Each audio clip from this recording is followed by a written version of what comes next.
The following program is rated TVMA.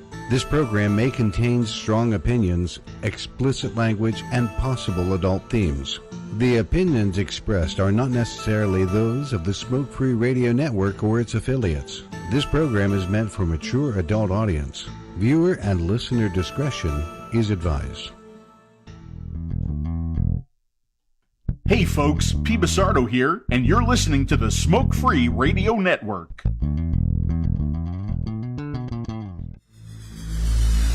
That was interesting.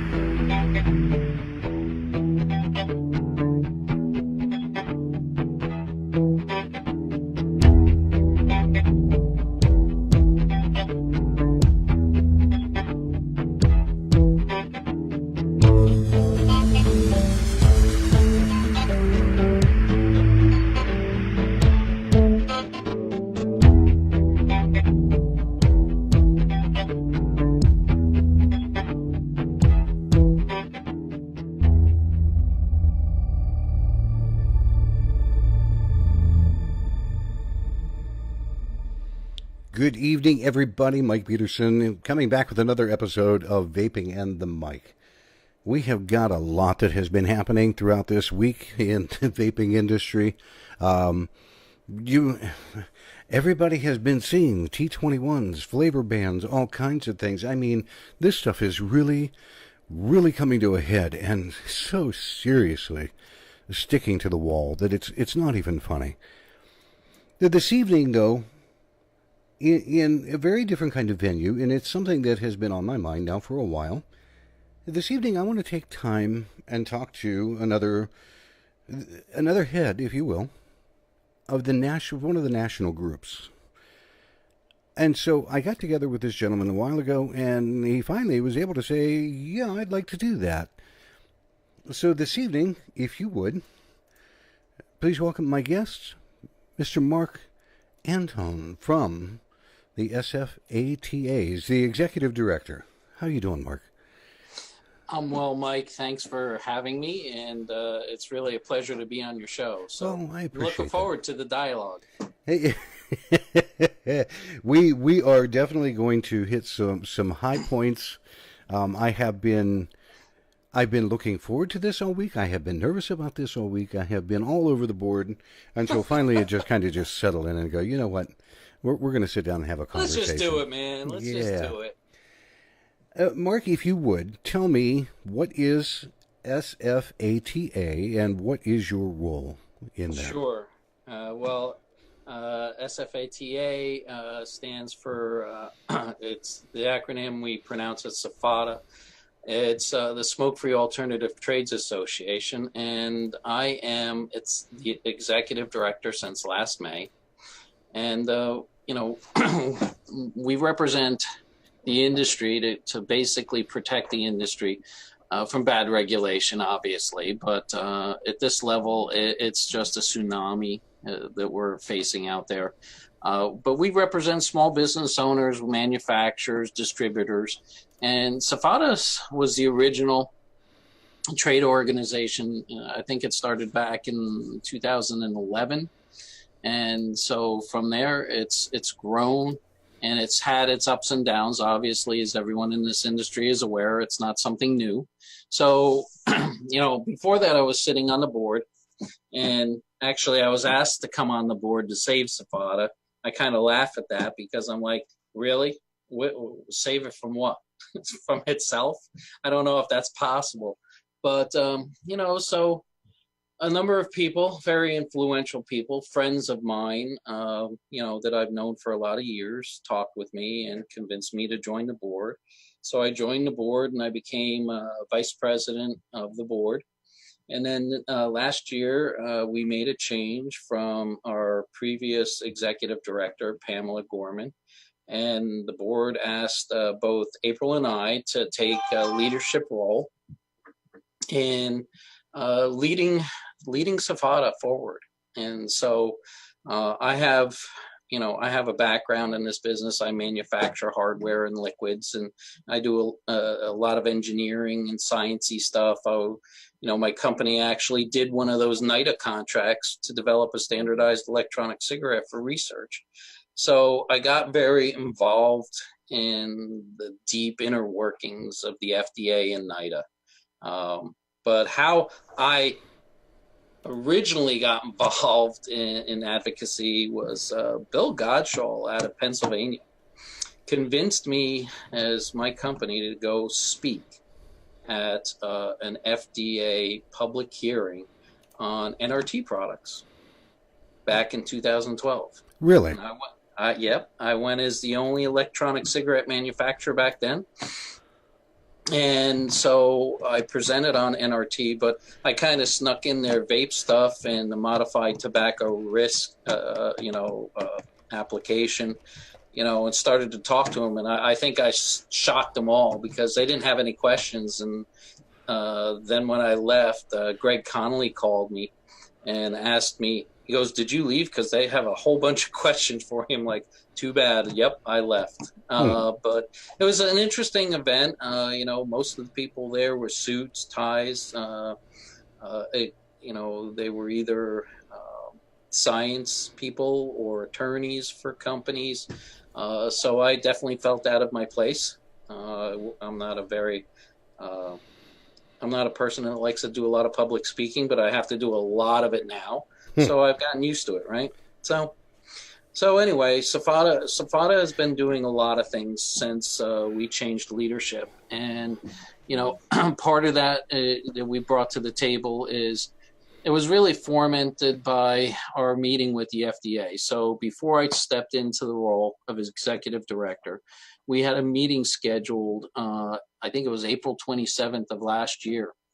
And here I am with Azim Chowdhury, Mike Hogan, and April Myers, sitting across the table from Commissioner Scott Gottlieb, Mitch Zeller, and a bunch of other FDA people. Here's a question. And as you're going, I'm going to interrupt. I hope you don't mind. That's fine. That's fine. What is it like sitting across from what people are viewing as... I could give the director of the FDA all kinds of bad names simply because of where I am in the industry. What's it like sitting across the table from him? What kind of person is he? It was a very interesting day, and I think part of it was it was actually a fun meeting, to be honest. It was a very lighthearted meeting in the beginning because they had bring your kids to school to work day, so the place was filled with balloons and events, and they had kids doing activities outside. So I think we caught the FDA on a good day because they were all happy their kids were there, and it was exciting and it was different. So people were on their best behavior. Yeah, well, that's I suspect. And so, sitting across from him, he's a regular guy. So is Mitch Zeller. It was a listening session, as they call it, and so we had the floor, and it was kind of nerve-wracking a little bit for me because I hadn't even started the role as executive director yet, and I'm going, holy crap, I could be fired before I start if I do this all wrong, right? So, and I do what I do a lot of times in political venues is I go in there with the mind that I want to work with them to solve a problem, and to do that, you have to get to their understanding of what their problem is, right? Because a lot of times they believe they have a problem when they really don't. And so... Which one of their problems, or what they believe to be a problem, or what they purport, or the news organizations, we have a flavor problem. Yeah, they weren't pushing that as heavily, but they were pushing that back then. I mean, that really ramped up, I think, from the 2 letters that Gottlieb put out last year. Yeah, you mentioned earlier, when we were just conversing before the show, that the FDA, in their original deeming regulations, had a flavor ban in that documentation, right? Correct. Correct. They had proposed to ban flavors originally in the deeming regs. We didn't get to see all of the deeming regs that were put out there because I think back then Ray Story had only released half of them, and he kept the other half because Mitch Zeller had reached out to him and asked him not to release that. But there was a little bit of a leak at that time, and we had found out through channels that there was originally a flavor ban proposed. And what was interesting about that is because when New Jersey was putting a flavor ban together by Senator Vitale, he had mentioned that the FDA is going to be banning flavors. So that word had been shared with many of the health community on the outside. And I found that strange that he said that. But then when I did some more digging, I found out that the FDA had actually sought that.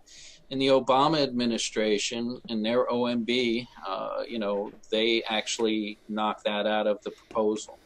So, go figure. Obama actually stopped us from being destroyed. So Obama's administration is actually, I'm not going to say... give them credit where credit's due, and in this particular case, they actually stopped the FDA from doing something really damaging. Right, and whether they bowed to pressure from other groups or whether, for whatever reason, they helped orchestrate that. Well, it did not come across in the original deeming regs.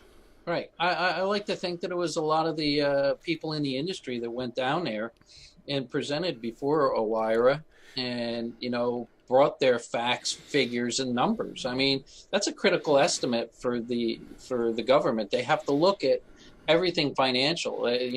This is a money business. Government is a money business. And so, they have to look at it from that perspective, and they realize that they would kill all of this off before they even understood it.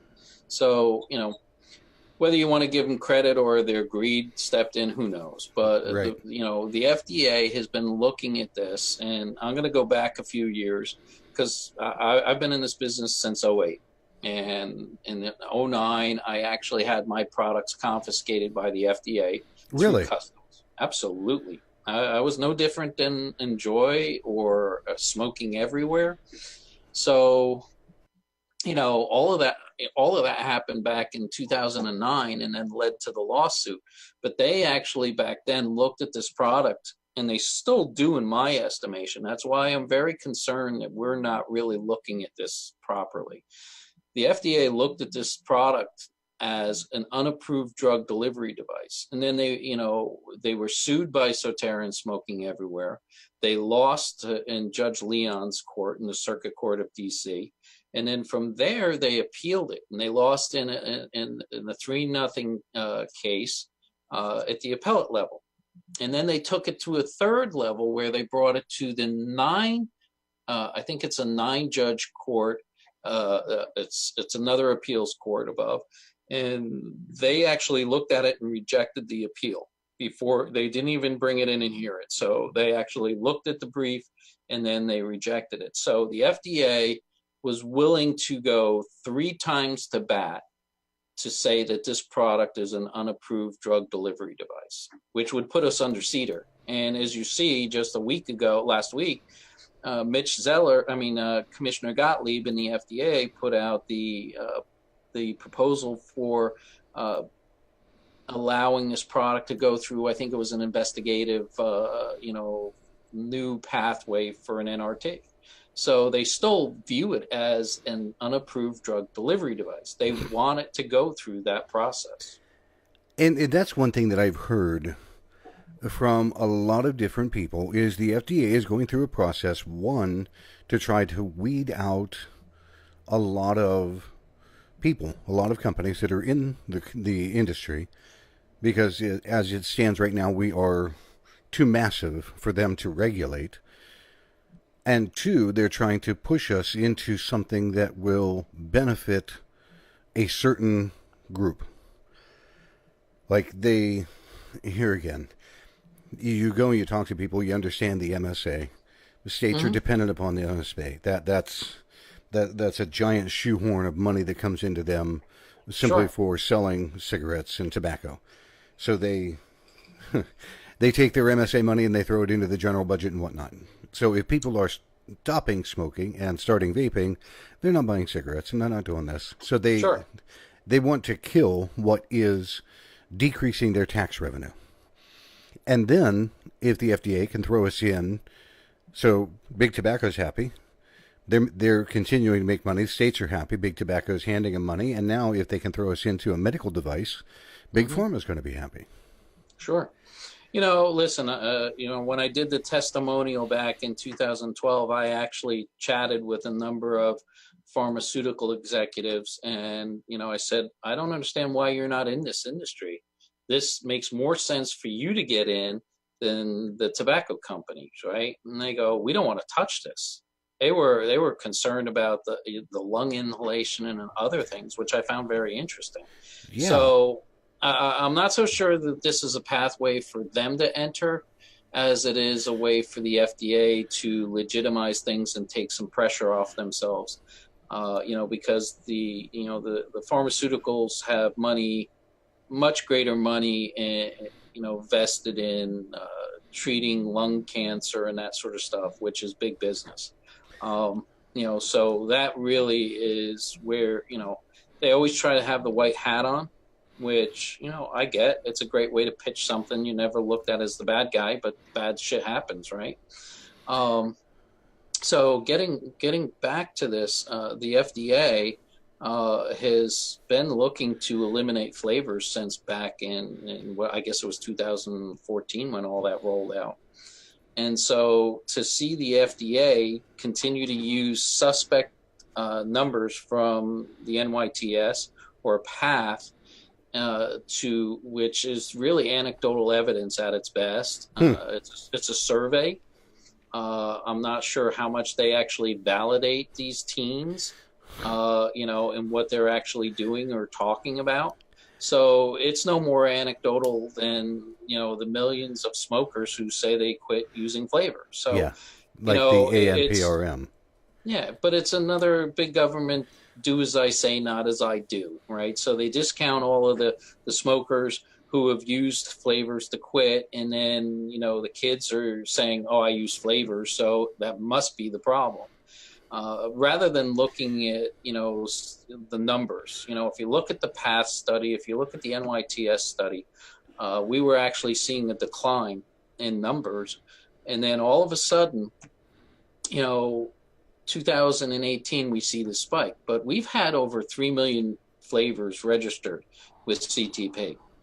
So, when we went and talked with Mitch Zeller the second time, which was just about 3 weeks ago, we said it's not the flavors. You need to look at something else. We've had flavors on the market since 2008. I sold flavors in 2008, dude. When I was selling Enjoy, we had apple, we had strawberry, we had chocolate, we had all sorts of flavors, right? So flavors have been around a long time. And kids didn't start gravitating to this thing until maybe 2012, but it really spiked in 15 when they were going to the e-hookahs, which when they did those numbers and looked at those numbers, 70% of those kids were saying that they weren't vaping nicotine. Right. So that means 70% of those numbers are invalid because they're not using a tobacco product. Yeah. Think about that for a second, right? And I even said that to Mitch Zeller. I go, your numbers in 2015 are skewed because the kids admitted in the PATH study that Brad Redu reviewed and said 70% of them were not using nicotine. So it's not even, it's data you need to throw out.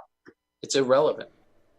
So, if you look at it from that perspective and then moving forward, you have to look and say, okay, what new flavor came on the market? And I was a little bit of I don't know, snarky maybe, but I said I'd like to know what new flavor came on the market since 2016 because I'd love to manufacture it. If it's great with kids, it's going to be awesome with adults. Oh. He kind of looked at a little cockeyed head and said to me, he goes, I'm not sure there was a new flavor. And I'm like, exactly. Yeah. Let's look at what came onto the market. And there's a lot of that I have so much problem when I keep hearing, there's three things that have really just started to irritate and grind my gears. when people talk about FDA and flavors, and now we have a nicotine epidemic. Do you know what I'm not hearing anymore? No. We don't want kids to smoke. Yeah. When the hell was the last time anybody heard we don't want kids picking up a pack of cigarettes? When was the last time they heard anything busting kids, for smoking or, Well, campaigns giving that up totally. They're focused on us. Exactly. Right? So, when I'm going to go back to kind of finishing that question you asked me about sitting across from Gottlieb. And literally I said to him in my opening statement is, you have an epidemic. You have an epidemic that if we do nothing today, we're going to lose 10 million Americans over the next 20 years. And if you work with us and join us and develop a relationship, we can do something about that. But if we do nothing today, we're going to watch 10 million Americans die. And he's like, what epidemic is that? I go, the same epidemic you guys talk about all the time. And that's that we lose 480,000 Americans every year to smoking-related death and disease. So you need to understand the vape stores are your front lines to help those people quit, to help them transition. They're the knowledgeable people. They're the ones who help everybody understand what these products are and how to use them. And they're kind of like a support group, if you will. I go, you need to look at the vape stores not as your enemy, but as your friend, as the one who's going to make you the person responsible for ending smoking in this country. And that's an awesome kind of thing to say is, yes, you do have an epidemic, and it has very little to do with something that you're saying nicotine is the epidemic. Mm-hmm. And he stole my statement. He turned it into the teens. Really? Yeah. Yeah. I mean, very nice of him. It wasn't but months later he came out and said we have an epidemic, and it was about the teens. I was like, what the hell? Did you just miss this whole conversation we had? So. And I would say that he did. He missed quite a bit of it. And this again, this gets me. They take something that anybody is going to say, anything that might be considered productive, anything that might be noteworthy, and they take out keywords and insert their keywords, and it now has a completely different ramification. That it's no longer what you said; they turn it into what they want. Right. And so, in the next meeting we had with him, and we talked about a lot of things. We brought up HPHCs back last year, that there's no guidance, that we need guidance. We brought up, the flavor issue, and even Mike Hogan talked about flavors. He talked about how he's been a smoker since he was 12 years old, stealing his father's cigarettes, and he was able to quit smoking by using flavors. And, they said that's great, but, that's an anecdote. And we're like, you just want to jump over the table and grab him by the collar. We're not anecdotes. We are real, and I appreciate this, what Farsalinos did and what VTA did with talking about those anecdotes, because it's important. We all need to come together as an industry to really fight this battle. This battle should not be amongst ourselves. This should not be us turning our guns inwards and shooting each other. This should really be about us looking at who our enemy is and focusing on that. And really, if you think that the FDA is going to endorse Cole Bishop and allow Cole Bishop, which, that's really what separated the industry, was Cole Bishop. There's no way you're going to be able to get a predicate product on the market and then be able to use it for an SE without knowing what the hell's in it. And then Cole Bishop, that people got behind, the cigar industry took that, sure, and rammed it up Vapor's rear end and said, "Oh, sure, we're good with this. Check us out. We're the good guys." Right. So and torpedoed the shit out of us. Part of our first meeting with them was talking about standards as an alternative to the PMTA pathway, and also introducing legislation that would give the FDA the proper tools, because they only have the Tobacco Control Act to hang their hat on. And frankly, I've talked to a number of congressmen that have basically said that, the intent of Congress was not to give the FDA control over electronic cigarettes.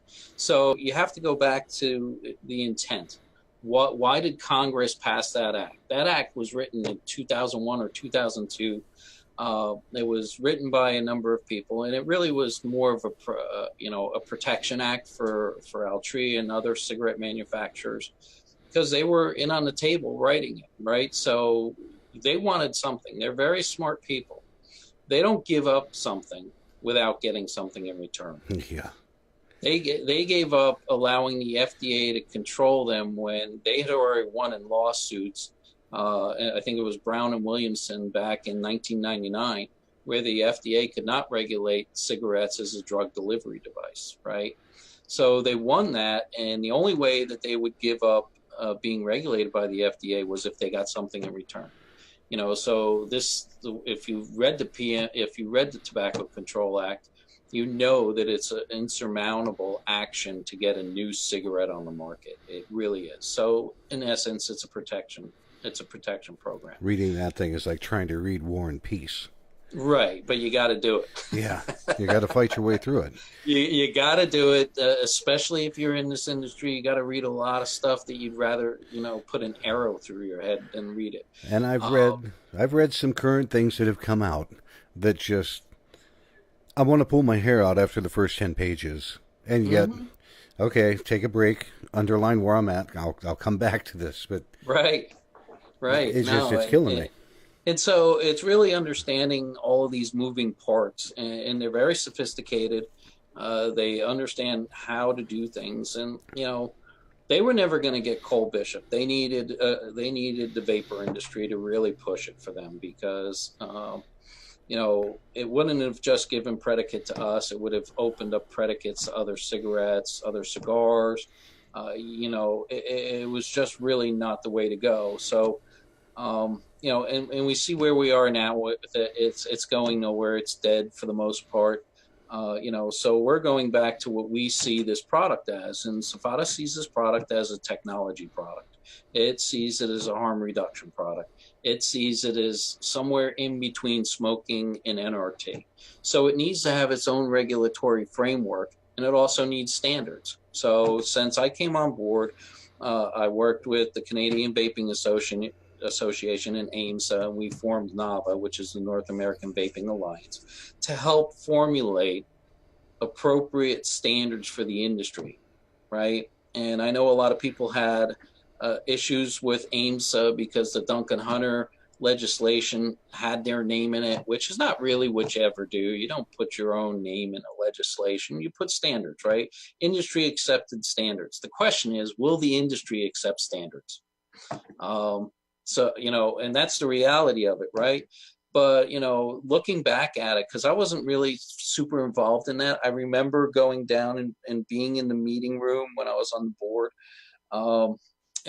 with Duncan Hunter, and in the room was Reynolds, Altria, CASA, VTA, AIMSA, TVECA, and some other folks, right? So, and I just watched this whole thing play out, but the thing is if it was sold right, and you did a cost benefit analysis, right? If you showed, okay, if you go through the PMTA, it's going to cost you X. If you just get these standards in place, it'll cost you Y, and it would have been dramatically cheaper, and we could have put new products out there. Well, we know UL is going to be. For the devices is going to be the law of the land eventually. Mm-hmm. It's going to be. It's going to get there. It is now starting to become the question of what kind of product, what kind of vapor product is the industry going to be left with? Because, go ahead. What's interesting about UL is UL will only test devices that have batteries built in. It doesn't necessarily apply to those that batteries are built externally, right? So it'll be interesting to see how the FDA addresses that. So the most modern kinds of mods, I should not say modern, the most common mods that have dual 18650, dual 2500s, whatever, would not be tested by UL. they wouldn't qualify because they're not built-in batteries, and you can put different batteries in them. You can put different strengths in them, right? So,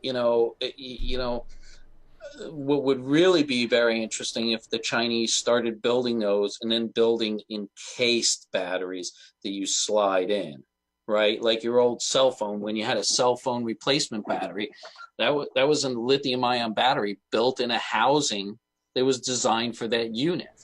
I think that's a way that could be done. So you can change your batteries out, or your battery packs, if you will, Kind of in like a very reasonable way.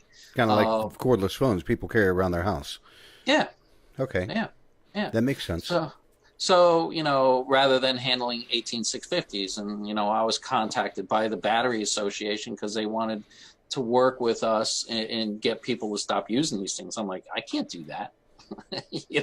So they're out there pushing that they don't want 18650s out there, because 18650s were really designed to be built in other battery packs. They weren't meant to be used as a standalone, like your C or D or AA battery. They weren't designed for that. They were designed to be put in more like industrial casing.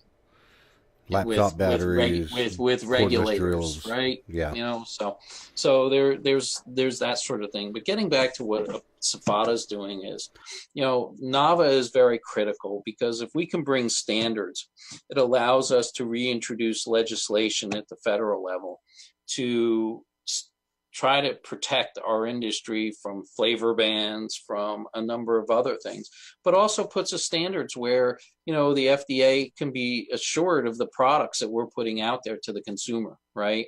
But we've done very little testing. This industry has not really been accepting of testing. We've watched other people do things. We've watched subject matter experts like Farsalinos do things.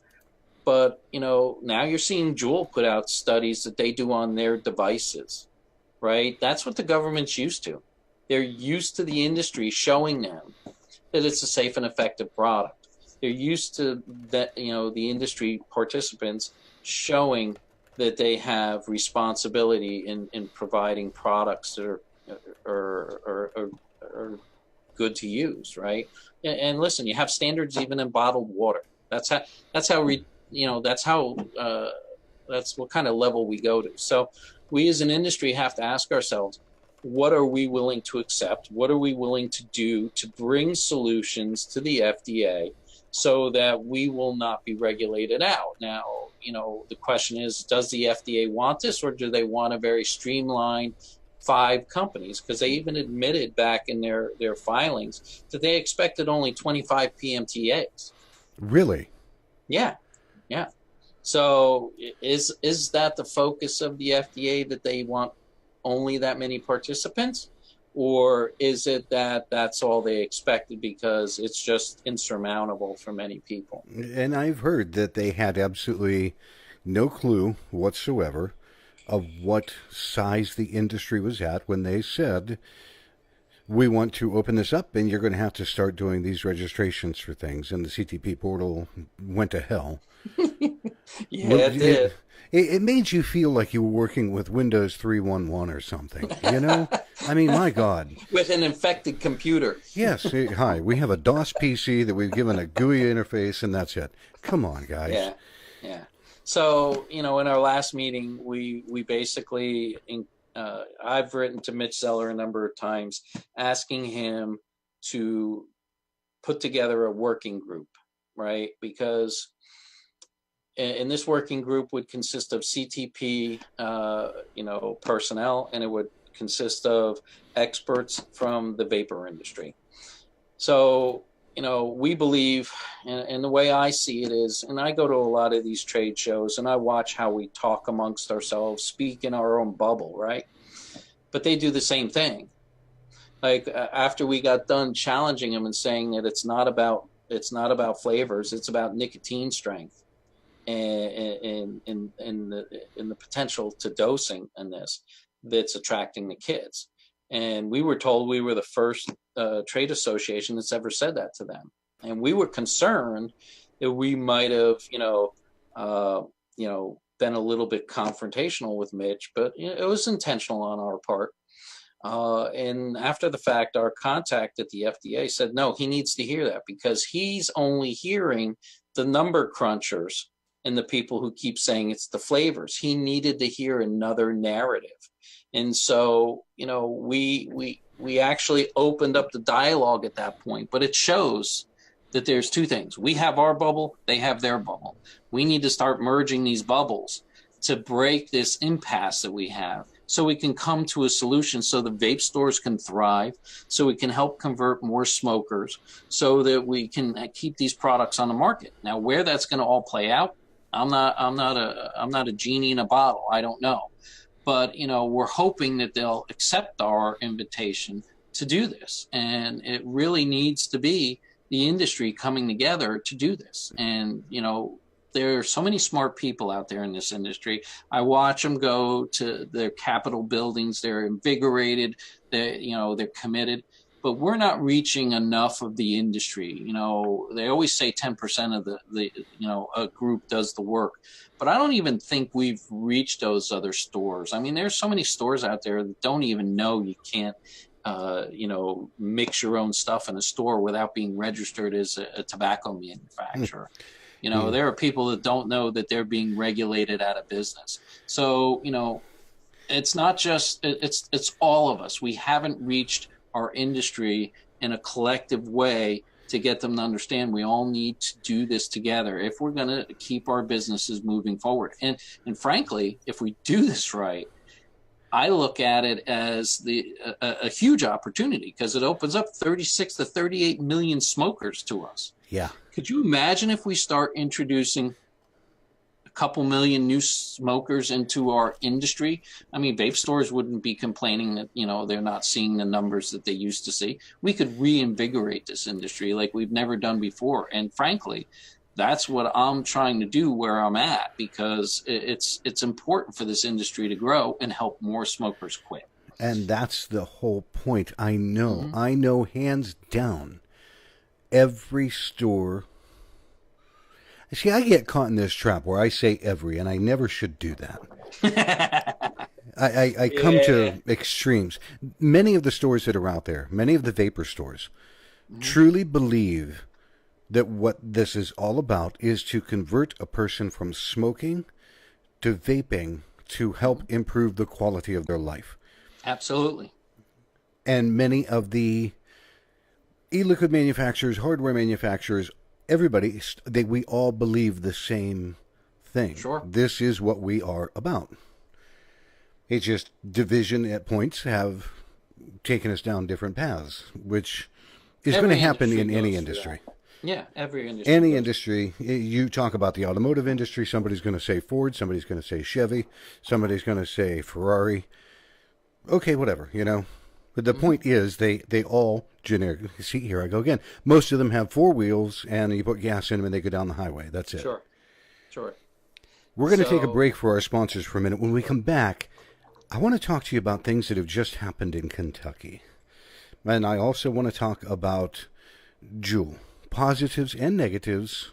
I don't want to beat them up, but there's some questions that I've got about Juul. But we'll be right back after, because Smoke Free Radio has sponsors. If we did not recognize our sponsors and show them some love, we couldn't do what we do. So we'll be right back.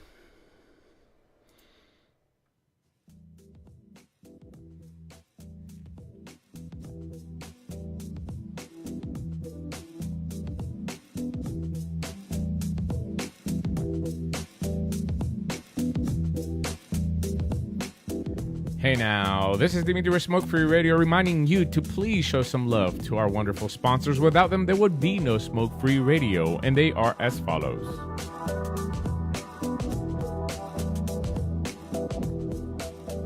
All the way from Florida, Moon Mountain Vapor, with locations in Florida, and their liquid available for wholesale and retail, moonmountainvapor.com.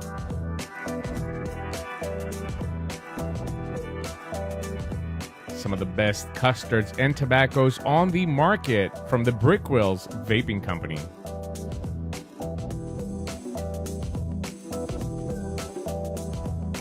The lovely Shell with a vapor bar. Locations in Texas, Virginia, and West Virginia. and of course online at thevaporbar.com.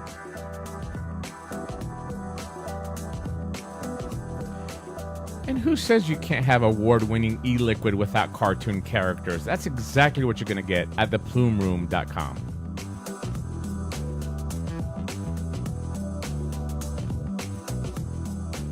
And finally, of course, the Vaping Advocate magazine that has generously provided the telephone lines for you to communicate with us. Thank you for your support.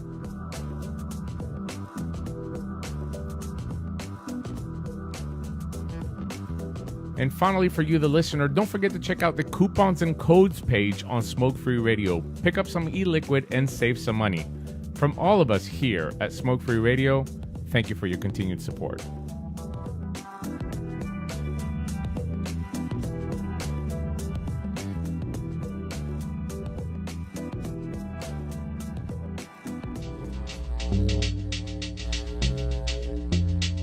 Hey folks, P. Basardo here, and you're listening to Vaping and the Mic with Mike Peterson.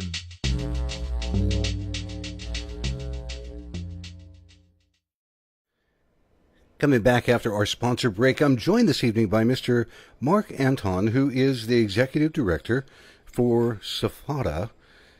And he and I have been discussing things that have been going on in the industry, but there's a switch that I want to do real quick, because it has been on everybody's mind, and it leads into a lot of discussion. In Kentucky, they had a T21. They wanted to raise the age to T21, and it was defeated because of various people and the Kentucky Smoke Free Association. And they did an awesome job in getting that defeated. But at that table, working for T21, were three key people that blew my mind. In the middle of that was Senator, and you said his name, and I can't really remember. I think it's Meredith. Thank you. To his left was the Vice President of Altria. Now, folks, you have got to try to understand. The Vice President of Altria does not get out of bed cheaply, let alone come to Kentucky, let alone put his face in front of a camera. He's doing it for narrative of his own. People said, well, look, the Vice President was out there. Stop. This company, who owns Marlboro, or at least the U.S. branch of Marlboro, for decades, go back to the 50s, do you think they gave a damn about people under the age of 21? No, they were actively trying to hook kids on cigarettes. All the major manufacturers were. So suddenly, for this guy, the executive vice president, to come, we believe tobacco products should be, dude, toilet paper. I don't buy it for a moment. On the senator's other side was the lobbyist for Juul. And I had a real problem with that. Altria bought a 35% stake of Juul. Mm-hmm. Now all of a sudden Juul is jumping up and down and saying we support T21. Why did that happen? To you, in your mind, why now is Juul saying T21 is a good thing? Sure. Well, I'm gonna start off by going back to your comment about Altria. I mean, you know, we're not seeing anything today from anyone talking about smoking or cigarettes. It's all about vaping, right? And so you never heard Altria coming out in the past when smoking was 17-18% amongst youth, looking to ban it then. But now there's an issue because there's this narrative that Juul is the issue, right? But if Juul's the issue and flavors are the issue, you have to look at this and say, well, which one is it? Is it the flavors? Is it the 3 million flavors? Or is it the Juul, right? You can't have both things and say that. I mean, listen, you know, I've tried some of their products, you know, not real big fan of their flavors. So for me, they're not really anything that would would encourage me to use it. But there's plenty of adults who use it. And that's a key thing. And I want people to hear me say it so there's no controversy later. I don't want emails. I don't want garbage.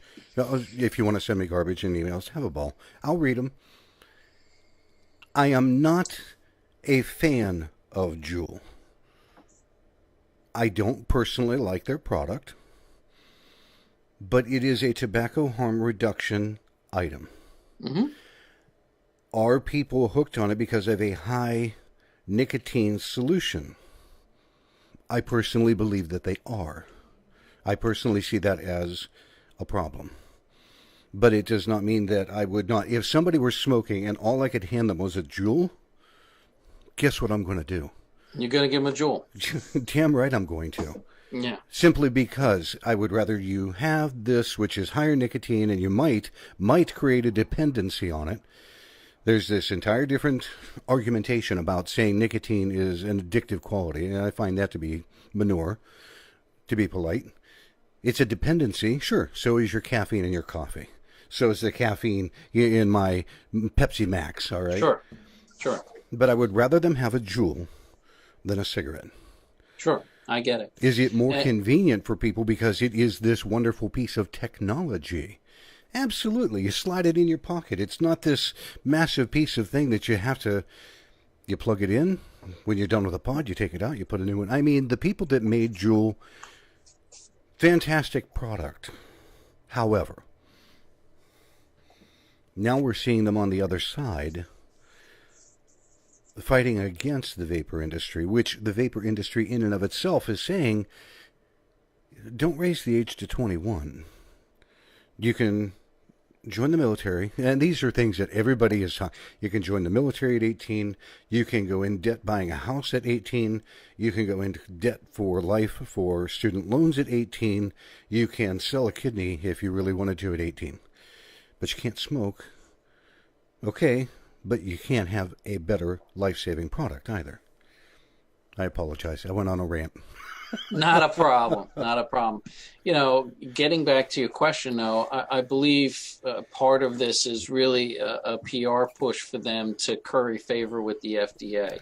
And if you've seen, recently the FDA Commissioner, Scott Gottlieb, came out and talked about a potential federal T21. So, you know, the emphasis really here is, you know, in the industry, for me, you know, I've been a fighter in this industry, right? I fought for everything. I believe this is a harm reduction product. So there's not one harm reduction product in the United States that's taxed.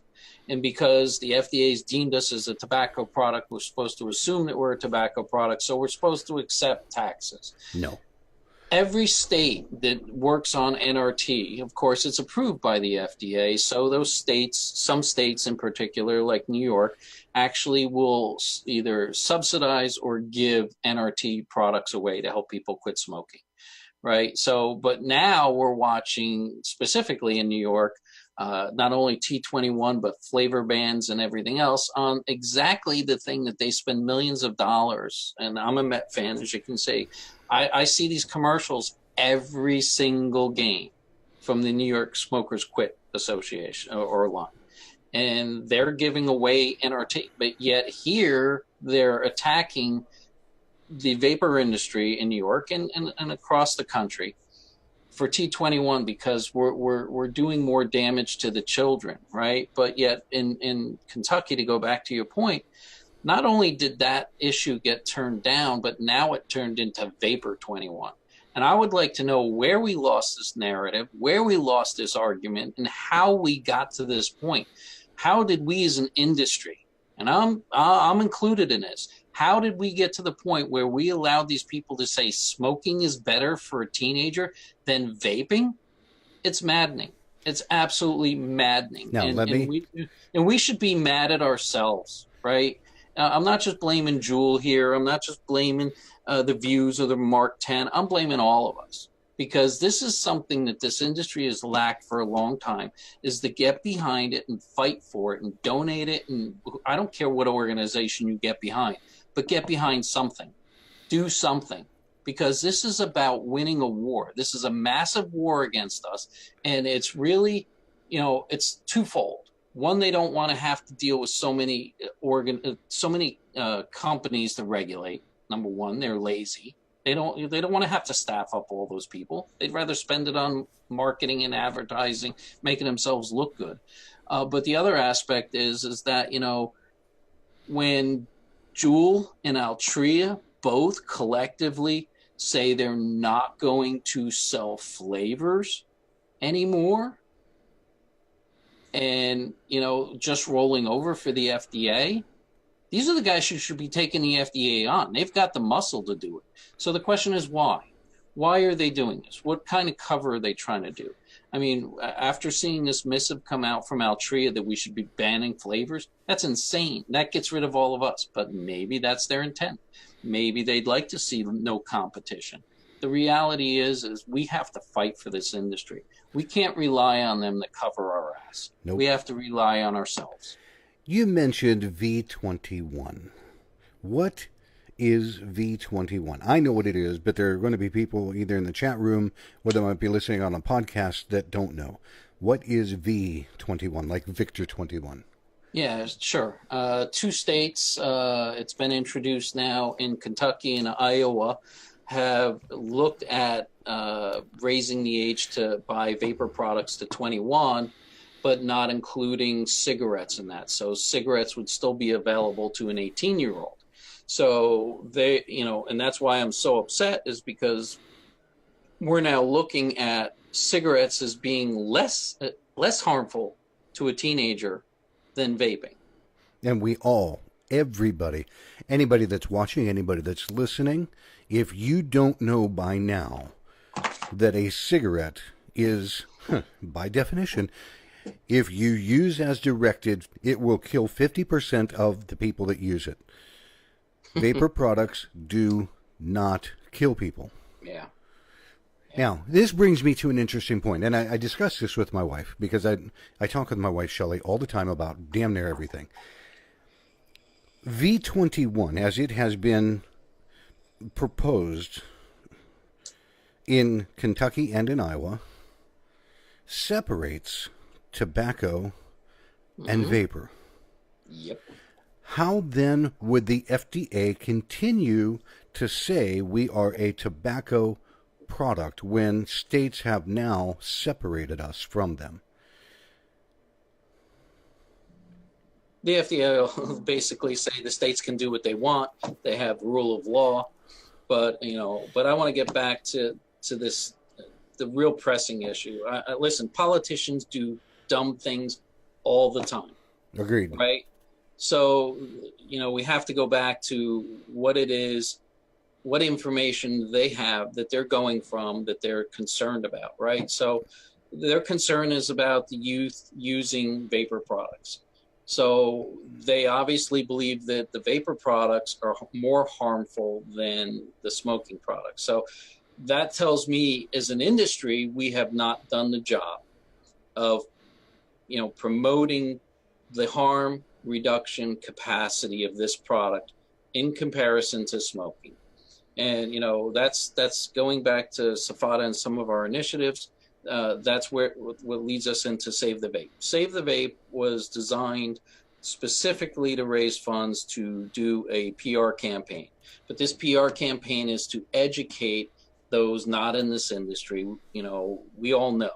We want to reach the soccer moms, the legislators, the people, so they understand the importance of this product at a global scale, right? We all know Aaron Bieber, it's 1 billion lives, right? So, but that never really got to the people it needed to get to, right? So, we have on our board an ex-Madison Avenue executive. So he's been, worked on Nike campaigns, the Got Milk campaigns and all that sort of stuff. So we're doing all of this through him. All right. He is our liaison to execute, to educate, to develop the Save the Vape program. So the Save the Vape program is really a fundraising campaign to really launch a campaign that will educate the rest of the world. that doesn't know about the value that vaping brings to saving lives. And it doesn't just save lives, it brings families together. I mean, I've been in this business a long time, to where I had a woman call me that I never sold to, but my products were in a store, and she picked up the 800 number off of the product and called me and thanked me for giving her husband back. He was a police officer, smoked 4 packs a day. I don't know how he chased anyone smoking 4 packs a day. Holy shit. But yeah, right. But he, on a little Ciga-like product, he was able to switch over, and she didn't make him go outside to smoke. He was now allowed to come inside with the family. She called me and said, "Thank you for giving my husband back." Right? It's so, yes, we're changing people's lives, but we're also bringing families together that we don't know how we're touching them. This is bigger than all of us. This is the ability to really change the world and change people's lives. Yes, will we make money off of it? God bless us, and hopefully we will. Will we be able to work together? That's something I'm hopeful that we will all start putting our differences aside and look at this. But, at the same token, we have to look who our enemies are and who is looking to get market share. And that is where we have to start putting up the fences, because they're very good at what they do. They have lots of money to put behind themselves. You have to ask yourself, are they with us, or are they using us, or are they manipulating us, or, what the question is? And I don't know what the answer is. I have my speculations and I have my distrusts, but, we as an industry have to decide who and what we are and stick with it. Because I can tell you, from the day I started, I had high, medium, low, and zero nicotine. Not all of these products have that. My intention was to step people off. That's not everybody's job. I'm going to take just a second. Believe it or not, I have somebody that is actually using the phone line. So I'm going to see if I can actually connect this person. I don't know if I'll be able to or not. Better not be my mother. Hi, 631 area code. You're on the air with Vaping and the Mic. Who's this? What's going on, guys? It's Matt Elliott. Matt Elliott. How are you doing this evening, sir? Hey, Matt. Just working on getting everything ready for tomorrow up in Buffalo. Now, what's going on in Buffalo, Matt? So there's a rally in Buffalo in response to the flavor ban passing the Assembly and the Senate, organized by Vic and Tom. And we're asking any vapors in the area to attend, any vape shops available to attend. We have to make our presence known. Like Mark said, we need a PR campaign. We need to make our voices heard. We need to get out there. Boots on the ground is the best thing we can do. And I can tell you, by meeting with politicians and regulators, when they hear your stories, they understand, and you can convert their minds. I'm in a Democratic state, and I've gotten Democrats to change their minds. So, congratulations to you guys, and keep up the good work, because we need more activism. This is not just about advocacy. I believe you need to marry advocacy and activism together. And that's what you guys are doing. So kudos to you. Absolutely. Appreciate that. I want to get your guys' input on what happened, I guess it was last night. We saw it this morning with Representative Lowy from New York asking Scott Gottlieb a couple of questions. One, what is the percentage of Juul sales to minors? To which he responded with, he didn't want to release that officially because he doesn't believe the numbers are correct, which show 10 to 20%. Obviously, he's not going to release that because it hurts his narrative. And then also, what are your thoughts on him saying that if the numbers don't decrease, then he's going to pull back the dates for the PMTAs? Yeah, I saw that. And, listen, Scott Gottlieb has been giving us, if you want to call it breadcrumbs, he's been giving us breadcrumbs, and he's been asking the industry to address this. And that's why SFATA has been active in it. But it takes time, right? It just doesn't happen overnight. But I'm very concerned about the PMTA deadline, and I'm very familiar with it because SFATA wrote a letter to HHS Secretary Tom Price, and we laid out in that letter the guidelines of what it would take to do a PMTA in following the FDA regulations and laws. I actually wrote that letter due to my knowledge of working with NIDA and the FDA on the standardized electronic cigarette. But we actually picked the date of August 8th, 2022, and we were very surprised when he came out with that date.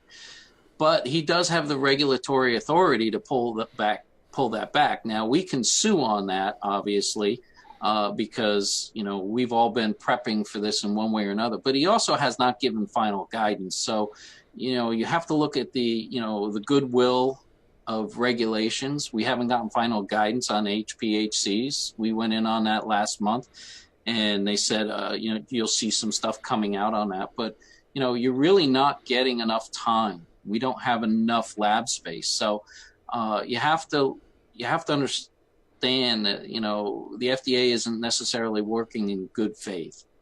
And so I'm not so sure that it wouldn't be challengeable in a court, but I'm not an attorney. There's other people that can give us that information. And frankly, I think we should be looking at suing the FDA on slander and libel with the commercials they put out. I've talked to this about many people, and, I get differing opinions from different attorneys, but I've never seen any evidence that nicotine causes worms on the brains, because if it does, the FDA should pull all NRT products off the market because those are available to teens. So why are they using this to demonize our products? Why are they using this messaging to demonize it? Is it because it scares the kids? But it's misinformation. The FDA has been doing a lot of misinformation. We have to ask ourselves why.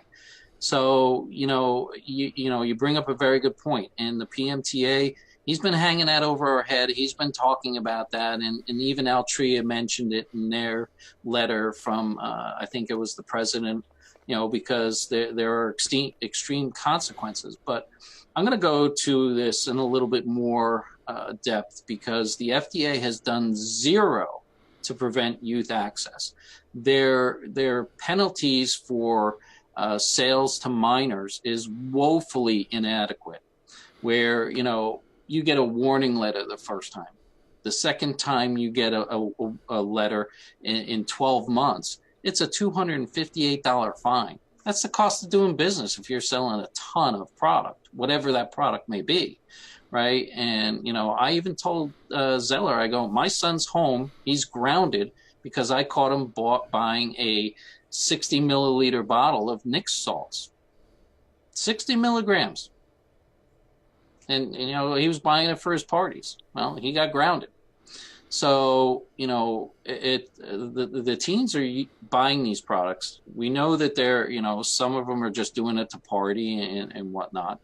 But, I'm not sure we have the epidemic that Gottlieb's talking about. I think we're looking at inflated numbers, and I think it's an intent to put pressure publicly in a way where he can do things he wants to do. So I would be very concerned and very wary of his tactics, and I think we need to push back on those tactics. I think we need to change that narrative. I mean, they haven't even released the rest of the NYTS data. How did he get that data from CDC so early? And we all are sitting on the balance of it, so we can't even assess what's in there. It's just, some of that it blows my mind. Go ahead, Matt. No, I'm saying, right, I agree 100%, and thank you for answering my questions. I actually got to bounce out. I just wanted to call in and say what's up to you guys. Thank you for everything that you guys do, and have a great night. Our pleasure. Go get them tomorrow, man. Thanks, Matt. Yeah, we'll do what we can. All right, see you later. Have a great night. Bill Tarling in the chat room left a very good piece here for tomorrow with Matt Elliott.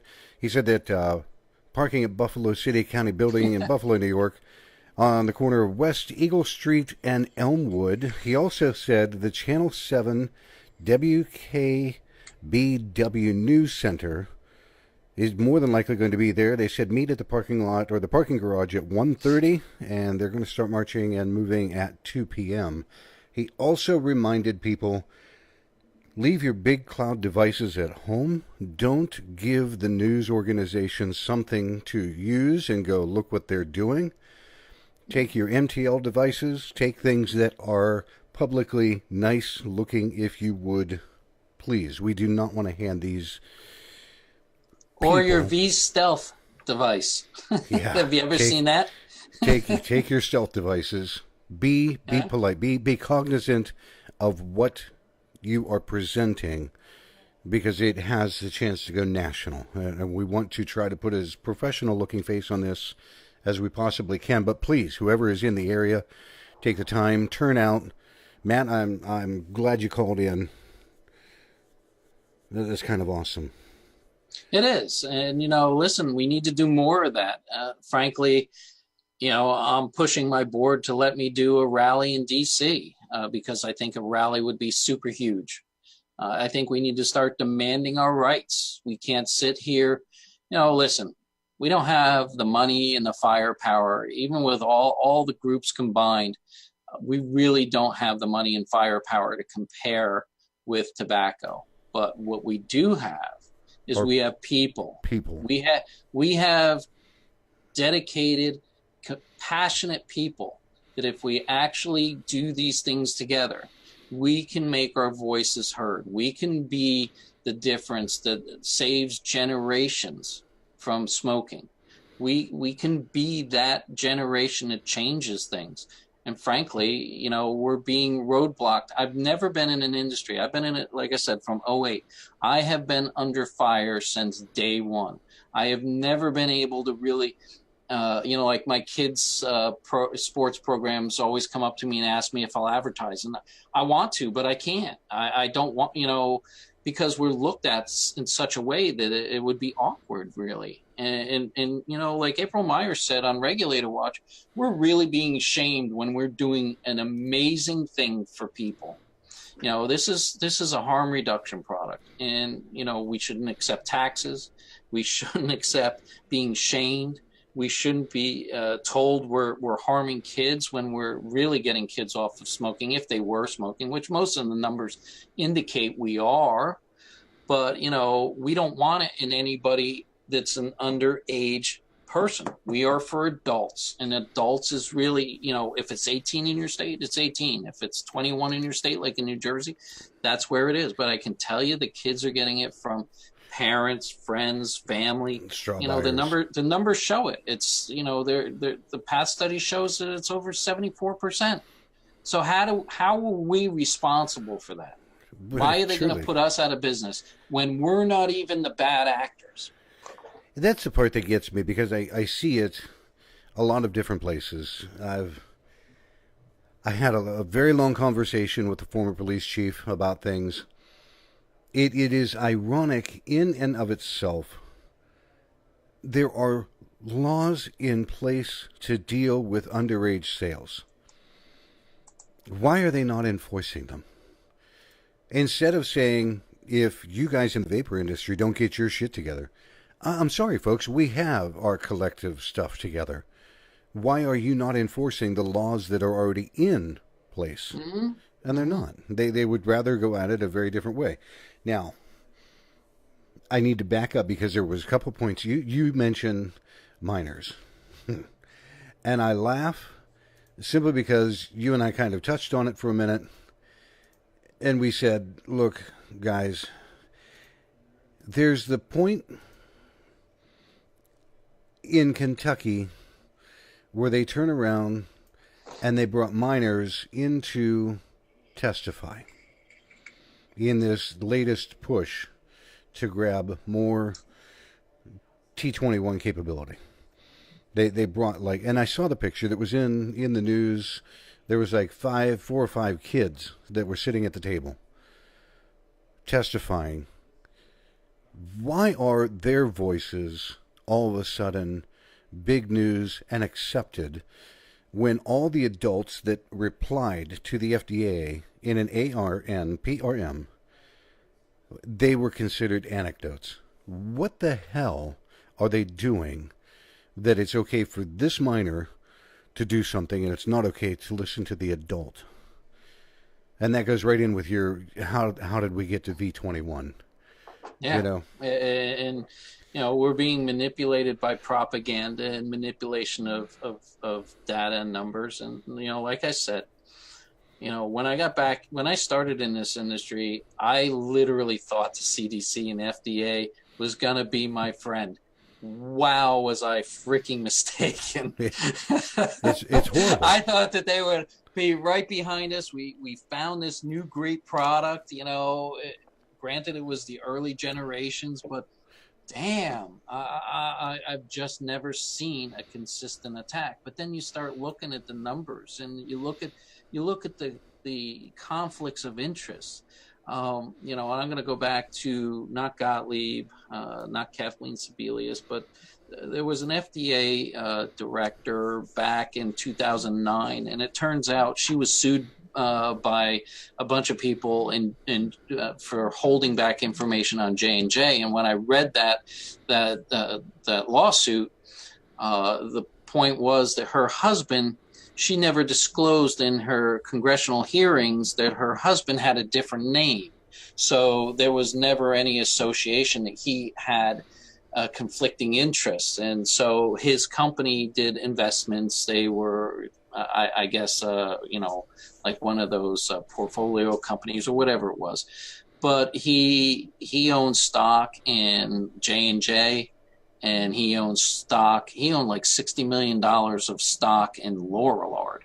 Wow. Which was the Newports, right? So that's when they started coming after us. And I'm like, okay, I see all these conflicts. And the conflicts really, they can use these vague laws or the fact that we're not regulated or whatever to try to manipulate us, but they are seriously they're seriously exposed, and the master settlement shows it. The states are really in bed with big tobacco through the master settlement agreement, which I don't even think is a legal document, but that's just me, and nobody's really challenged it.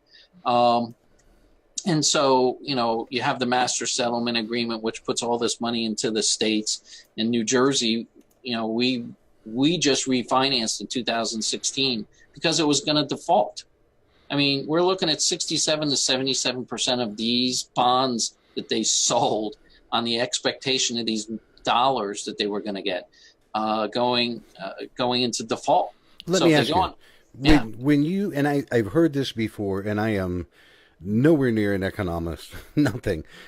If New Jersey faulted on their tobacco bonds that they sold previously, mm-hmm. What would happen? What does that actually mean?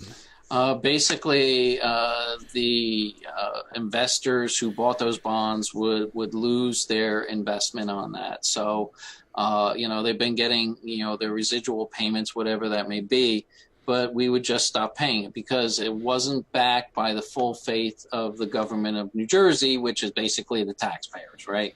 So when they refinanced it, they made it it wasn't just solely on the master settlement money. It was now based on taxpayers. So a lot of states, New York was one of the few states that actually did that from the beginning. They guaranteed it from the state. They didn't just say, okay, whatever money we get in, this is what's guaranteeing it. So that will determine the rating on the bonds. And so based on those ratings determines your interest rate that you're going to be paying. So, it could be junk bond status, it could be whatever. So New York actually, that's why New York has been fighting all the contraband cigarettes coming into the state, because they're losing MSA money. Yes, they are. But that kills me, because I don't know if people are paying attention. What they just did beforehand, these were subsidized. These bonds were subsidized only by the sale of tobacco product. Mm-hmm. Now, every tax-paying citizen that lives in New York, that lives in whatever state that refinances, guess what? Everybody that pays taxes is now on the hook for the MSA money. Yeah. If the MSA money doesn't cover it, I'm sorry, your shop and your store and your grocery store, oh, and you, Mr. Taxpayer, now have to make up the difference.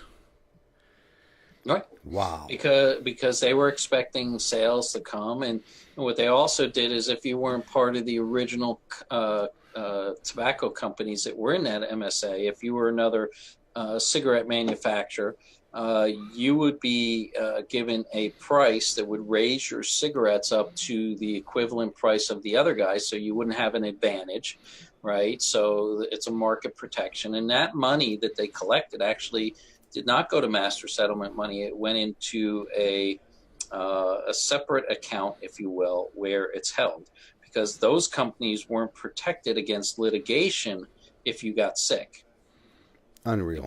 So they could still be sued. So I say go smoke all the Indian cigarettes you want if you're sick, and then sue them. And that was something that Matthew Salter brought up with me. He goes, do you realize how much money the state is losing because of Indian reservation cigarette sales? I said, dude, I live in Ohio. I am clueless. He goes, millions upon millions of dollars. And New York is very upset about it. Yeah. Wow. They've been battling the Indians for a long time on this because, that reduces the amount of money they get from the master settlement agreement that puts their bonds, their bonds will never be at risk because they guaranteed it from the state. But the reason they guaranteed it is because they knew they were going to have these battles. But, you literally have smugglers that bring in tons of cigarettes from Virginia. It's not that far of a drive. Really? Yeah, it's not that far. Oh, my gosh. They're smuggling all the time. You know what a pack of cigarette costs in New York City? No. It's like $15 a pack. Are you kidding me? I'm dead serious. Oh, my God. How much of that is actually taxes? Most of it. Wow. No wonder New York is having such a cow. Well, no wonder New York is looking at T21. No wonder New York is a 95% wholesale. Yeah. No wonder New York is a flavor ban. Yeah, they want people to go back to smoking.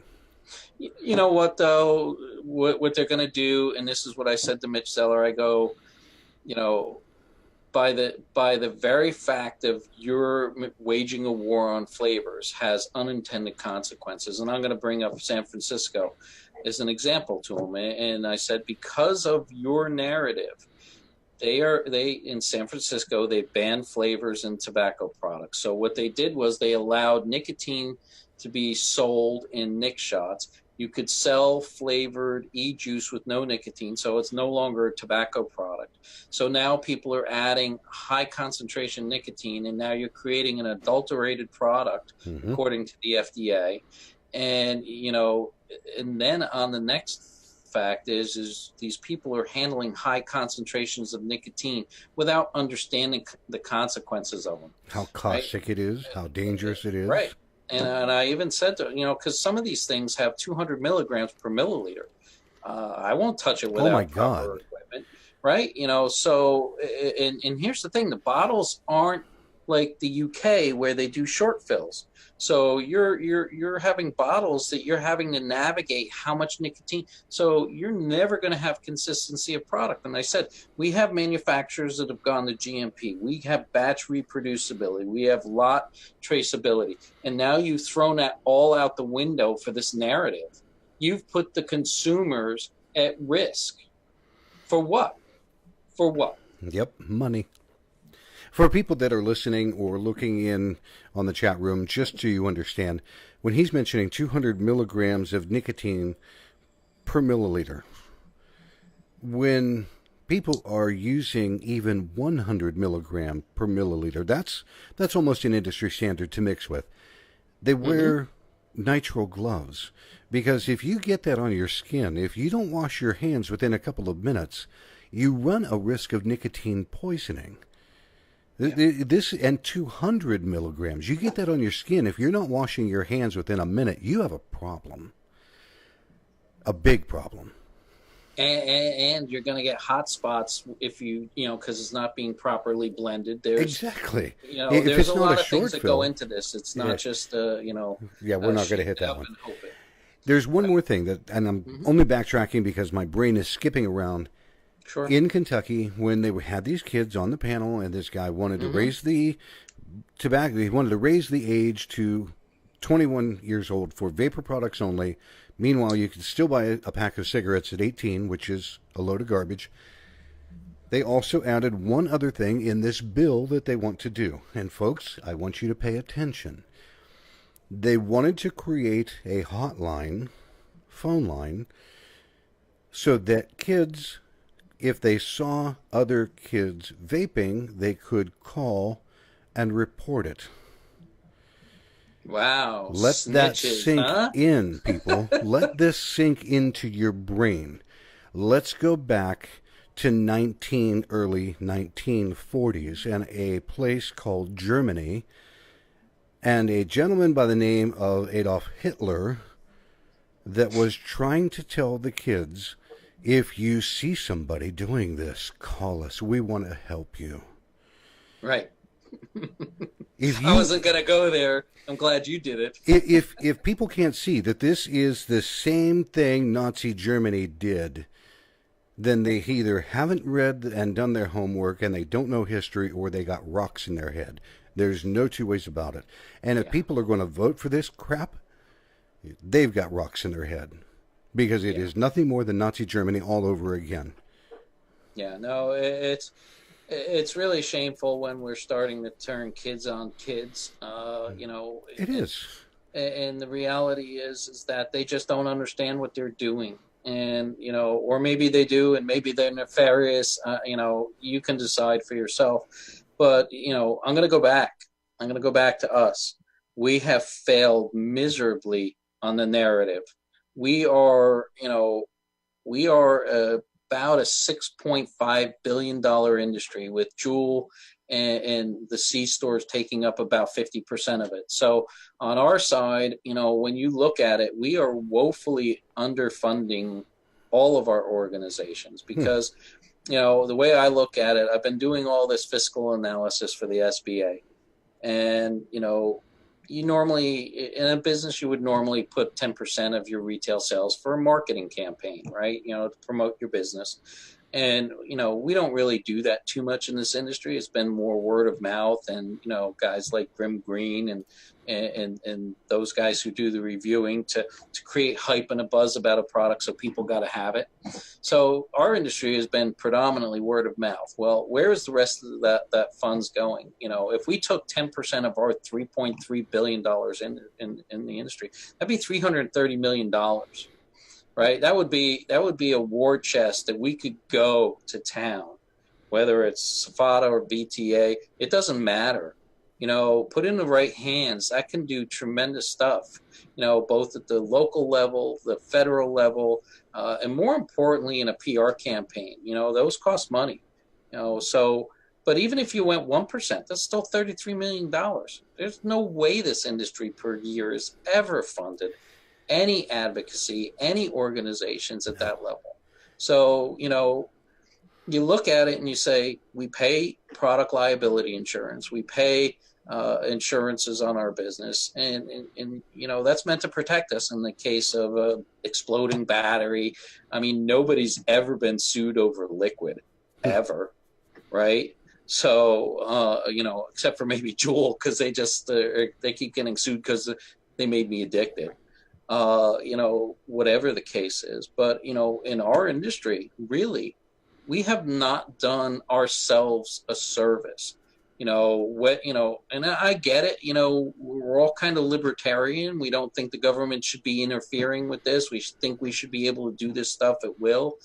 Reality is it's very different. Unless you get up and get out there and fight, you need to do something and dramatic. You cannot sit back anymore. This is an all-out war on our industry.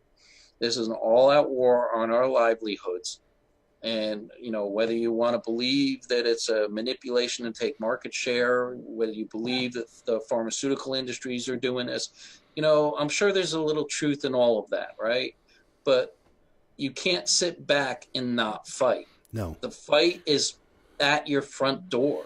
It's in your backyard. It's on the side of your house. It is surrounding you. And if you don't get active, if you don't get passionate, if you don't believe in what you're doing, then get the hell out, really. Because this really requires people who are willing to commit to going to battle over this issue.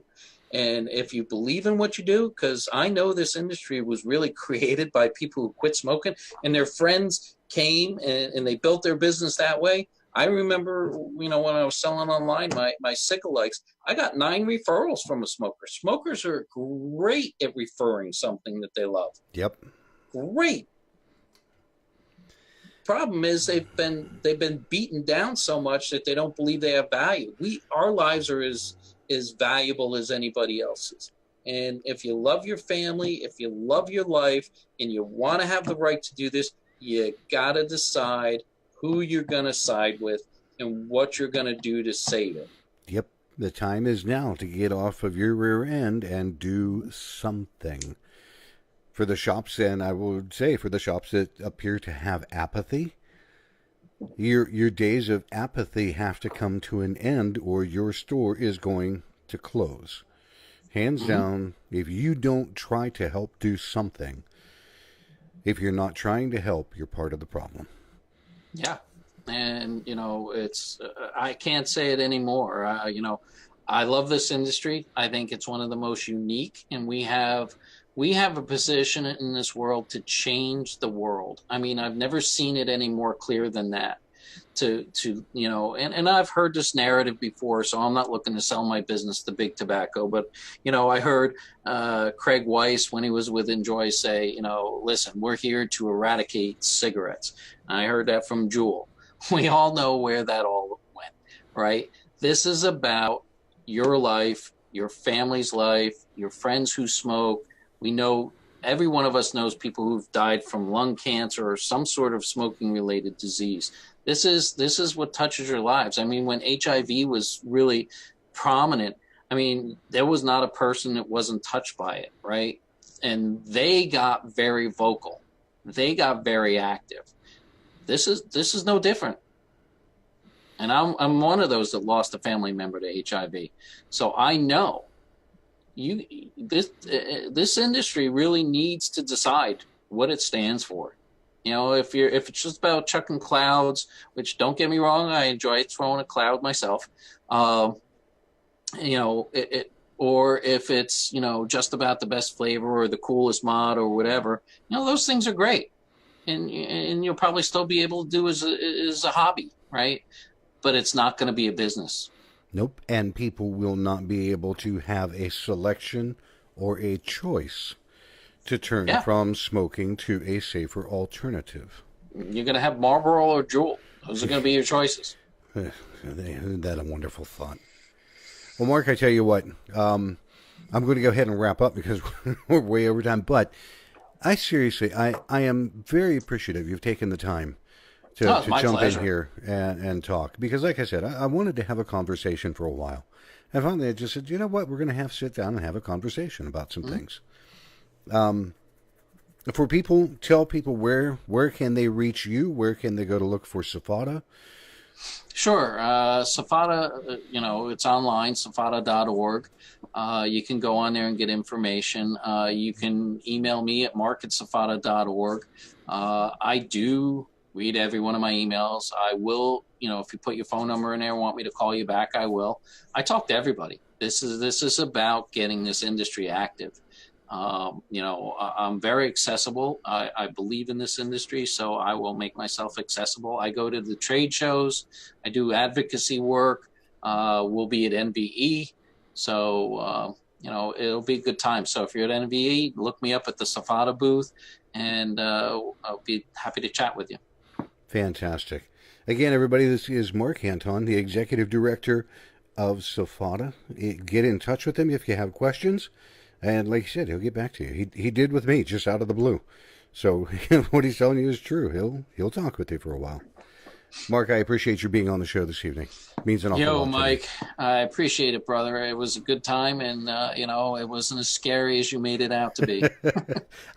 I will tell everybody, I have been a bundle of nerves about this interview and talking with Mark this evening all week long. And finally, I just said, we're going to sit down, we're going to talk. And how it plays out is how it'll play out. But it's good.